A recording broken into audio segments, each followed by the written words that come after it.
Assalamualaikum warahmatullahi wabarakatuh. Perkenalkan nama saya Yoga Muhammad Fauzi. NIM saya 2331 4070 11 11 010. Saya dari kelas T4E.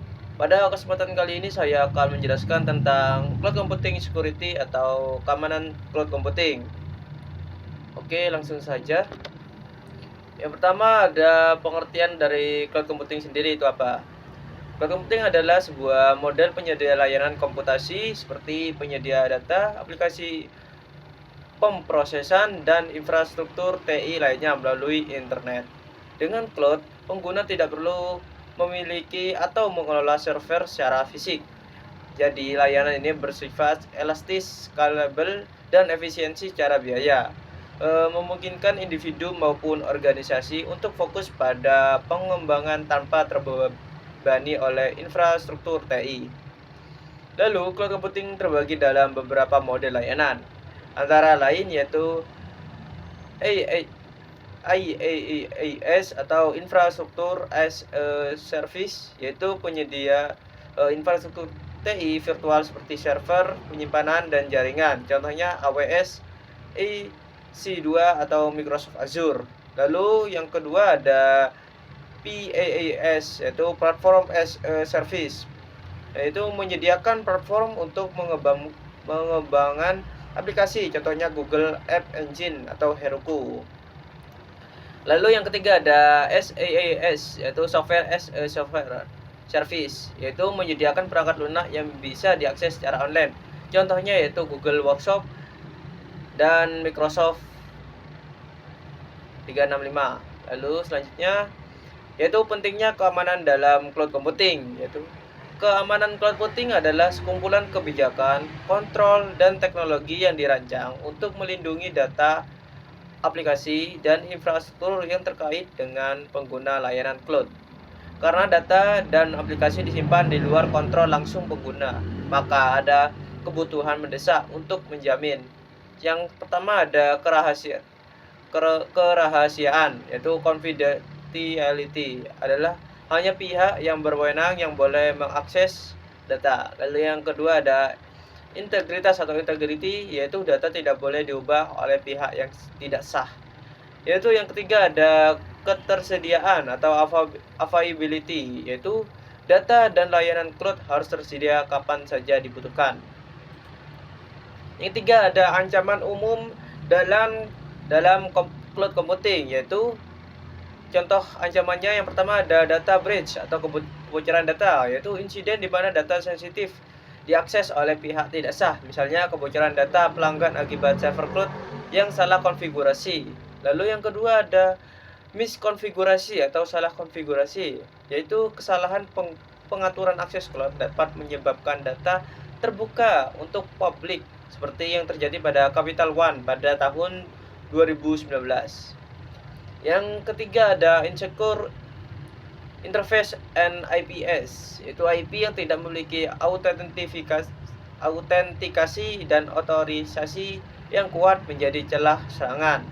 Yang keempat ada akun hijacking, yaitu pengambil alihan akun cloud melalui phishing, pencurian kredensial, atau teknik pre-hijacking, yaitu menyusupi akun sebelum pengguna membuatnya. Yang kelima ada insider threats, yaitu ancaman dari dalam organisasi seperti karyawan yang menyalahgunakan akses cloud.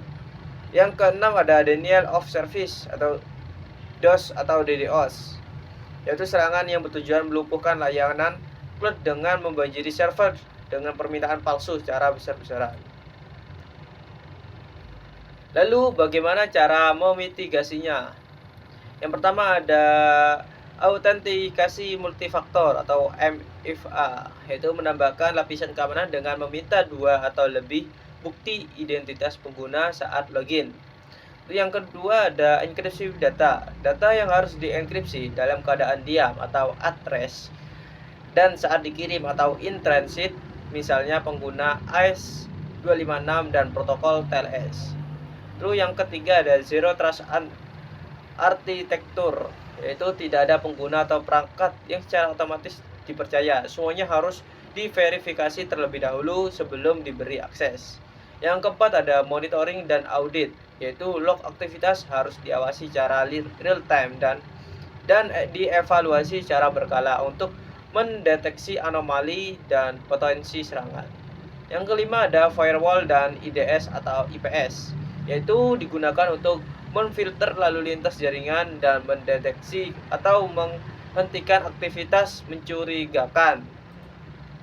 Yang keenam ada backup atau disaster recovery, yaitu data harus di backup secara rutin ke lokasi terpisah dan memiliki rencana pemulihan besar bencana atau disaster recovery plan. Terus yang ketujuh ada manajemen akses. Akses atau akses control, yaitu prinsip least privilege diterapkan agar pengguna hanya memiliki hak akses yang benar-benar dibutuhkan. Selanjutnya yaitu standar dan sertifikasi keamanan cloud. Beberapa standar yang menjadi pedoman dalam keamanan cloud antara lain yaitu ISO EAC 27001, yaitu standar sistem manajemen keamanan informasi. Lalu yang kedua ada ISO EAC 27017, yaitu panduan kontrol keamanan untuk layanan cloud. Yang ketiga ada NIST SP 800 sampai 144, yaitu pedoman keamanan untuk komputasi awan dari NIST. Yang ketiga ada CIC Star, yaitu sertifikasi keamanan cloud dari Cloud Security Alliance.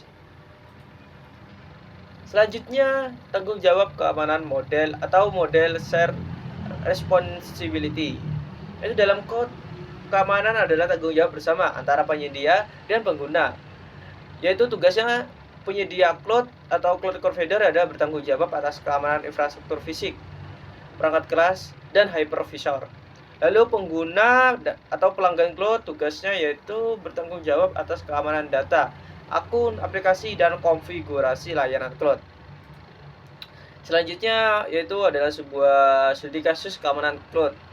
Yang pertama di sini ada Capital One Breach tahun 2019, yaitu seorang mantan karyawan AWS mengeksploitasi firewall yang salah dikonfigurasikan, yaitu menyebabkan data lebih dari 100 juta pelanggan bocor. Lalu kasus yang kedua ada Dropbox tahun 2012, yaitu akun Dropbox disusupi akibat kredensial pengguna yang dicuri, menyebabkan banyak file pengguna terekspos. Lalu selanjutnya ada tren keamanan cloud masa depan, yaitu yang memungkinkan cloud yang akan mendatang. Yang pertama ada automated threat detection atau AI dan ML, yaitu penggunaan kecerdasan buatan untuk memantau dan mendeteksi ancaman secara otomatis. Yang kedua ada confidential computing, yaitu data tetap terenkripsi bahkan saat diproses.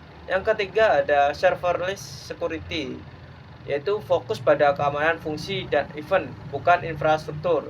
Yang keempat yaitu SASE, yaitu Security Access Service Edge, yaitu integrasi keamanan jaringan dan layanan cloud dalam satu arsitektur. Oke, sekian dari presentasi yang dapat saya sampaikan. Apabila ada salah kata mohon dimaafkan. Terima kasih. Wassalamualaikum warahmatullahi wabarakatuh.